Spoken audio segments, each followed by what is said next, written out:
18 April या दिवशी आपण वर्ल्ड हेरिटेज दिवस म्हणून साजरा करत असतो। मित्रांनो, जगभरामध्ये अशी अनेक जागतिक वारसा किंवा वारसा स्थळे आहेत जी कालांतराने जीर्ण होत चाललेली आहेत।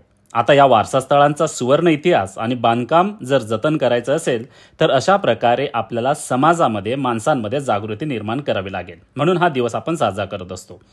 युनेस्कोने भारतामध्ये 42 साईट ज्या आहेत तर त्या वर्ल्ड हेरिटेज साईट म्हणून डिक्लेअर केलेल्या आहेत।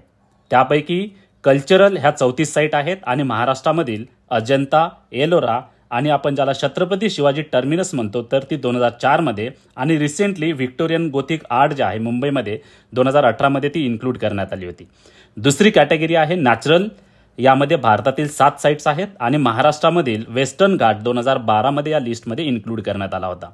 तिसरी कॅटेगरी आहे मिक्स कॅटेगरी, भारतातील एकमेव साईट कांचनजंगा नॅशनल पार्क जी की 2016 मध्ये इन्क्लूड करण्यात आली होती।